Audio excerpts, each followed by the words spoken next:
Hello and welcome to the inaugural episode of the Anecdote. Uh, I'm going to start this new channel with a very pressing topic, which is the Indo-Taiwan relations.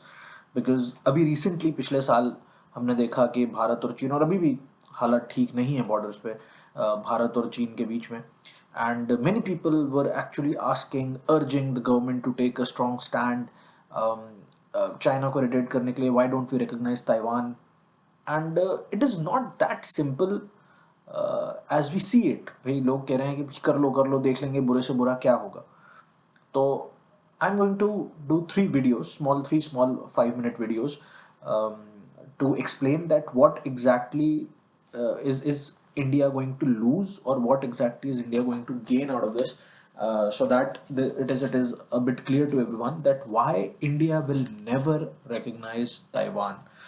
And there are three anecdotes that I'm going to give in the subsequent videos. The first one, which is like I believe the least important of the three, is trade. Now, Bharat और चीन के बीच में 78 billion dollars का trade होता है। उस 78 billion dollars में चीन हमसे सिर्फ 20 बिलियन डॉलर का सामान खरीदता है और हम चीन से 58 बिलियन डॉलर का सामान खरीदते हैं। 58 बिलियन डॉलर्स का सामान बहुत ज़्यादा होता है। So if we have to stop buying from China and buy from someone else, we would need to negotiate, we would need to identify the products, we would need to negotiate the products, we would need to manage a supply chain, rather manufacture a supply chain, because currently China से India आना इतना मुश्किल नहीं है but आप जब वो सारी चीज़ें एक ही जगह से नहीं मिलेंगी you will have to contact different countries who will provide these different things to you and you will have to manage a supply chain with each of the individual countries so that you can receive the goods at a cheaper price, at a cheaper rate, and so that the local inflation is not there, ताकि महंगाई भारत में ना बढ़े। China से जो सामान आता है अगर उसकी कीमत बढ़ जाए तो हमारे यहाँ जो फाइनल प्रोडक्ट बनेगा उसकी कीमत भी बढ़ जाएगी, हमारे यहाँ महंगाई बढ़ने लगेगी। So the government has to look after that as well. Now we might feel that okay we will buy indigenous products, आप इंडिया में क्यों नहीं बनाते, मेक इन इंडिया का इतना कैंपेन चल रहा है, why don't we make it in India. It's not that easy because at the end of the day there are few things that cannot be made here because of our geographical standing. China is a vast country, it has vast resources and it has a vast human network.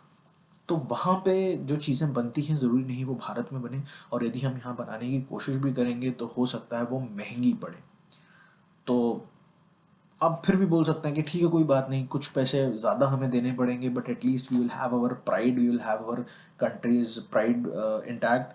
China को भी सबक मिल जाएगा कि नहीं ऐसा नहीं India कर सकता, तो दूसरे देश भी ऐसा कल को कर सकते हैं अगर उनको एक ऑल्टरनेट रूट मिल गया तो, which is a bit far fetched but of course it is possible.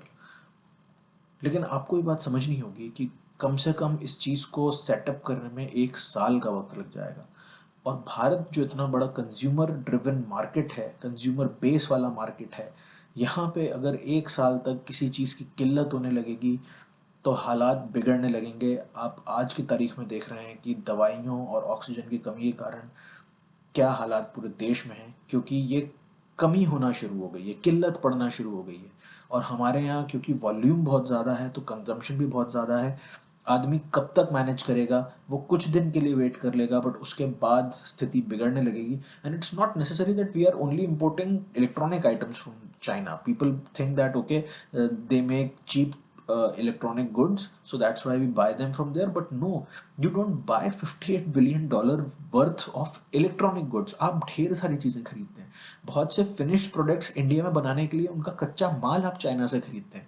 इन सब चीज़ों को लाने में आपके बिजनेसेस अफेक्ट करेंगे, आपकी इकोनॉमी पर डेंट पड़ेगा, दूसरी चीज़ें हम हटा देते हैं। But again as a nation, if we decide, we can of course find another way, but it will take time and we need to understand that the best thing to go about it would be that आप धीरे धीरे China की ऊपर की dependency ख़त्म करते जाइए and दूसरे जो देश हैं उनके साथ आप अपना ट्रेड एंड अपना सेटअप बनाते चलिए, so that you reach a point where आपके यहाँ किल्लत भी नहीं हुई and you have successfully alienated China with Indian trade.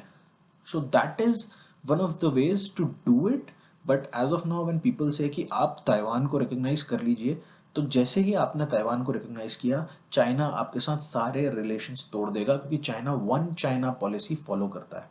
China का कहना है कि ताइवान हो चाहे चाइना हो, हम एक ही देश हैं। अगर आप ताइवान को अलग से रिकग्नाइज करेंगे, उसको अलग से आप ट्रीट करेंगे, उसकी एम्बेसीज अपने यहाँ खोलेंगे, अपनी एम्बेसीज उनके यहाँ खोलेंगे, तो we will break all diplomatic ties with you, we will break all the understanding between both the countries. हम अपनी एम्बेसी भी बंद कर देंगे, आपकी एम्बेसी भी हमारे यहाँ बंद कर दी जाएगी, हमारे बीच में कोई डिप्लोमेटिक बातचीत नहीं होगी, कोई ट्रेड नहीं होगा, और हम कहीं पे भी आपका कोई सपोर्ट नहीं करेंगे, और आप हमसे फिर किसी सपोर्ट की उम्मीद मत करिएगा। So this is one of the reasons, जो कि एक बहुत छोटा रीज़न है। We will discuss other reasons in other episodes which I believe are much more serious, that why India will never recognize Taiwan. So please stay tuned for the next video where I discuss why, the second reason why India will never recognize Taiwan. And if you're interested in this, आप Google पे जा सकते हैं, बहुत सारे articles आपको मिल जाएंगे, बहुत सारी डिटेल्स आपको मिल जाएंगी। सो this is just an anecdote. अगर आपका इंटरेस्ट है तो आप इसके बारे में डिटेल में जा करके ऑनलाइन स्टडी कर सकते हैं। I am just going to give you small abstracts. कई बार ऐसा होता है कि लोग बोलते हैं कि हमें इंटरेस्ट तो है बट कहाँ से शुरू करें समझ में नहीं आता। So these are the places where you can start. आप जा करके इसके बारे में पढ़ सकते हैं। एंड नेक्स्ट वीडियो में हम डिस्कस करेंगे एक और चीज़ के बारे में, जिसमें अगर आपका इंटरेस्ट हो तो आप बिल्कुल जाके पढ़ सकते हैं। And if you like this video, please give it a thumbs up and please share it with your friends who are interested in this type of stuff. Okay, take care.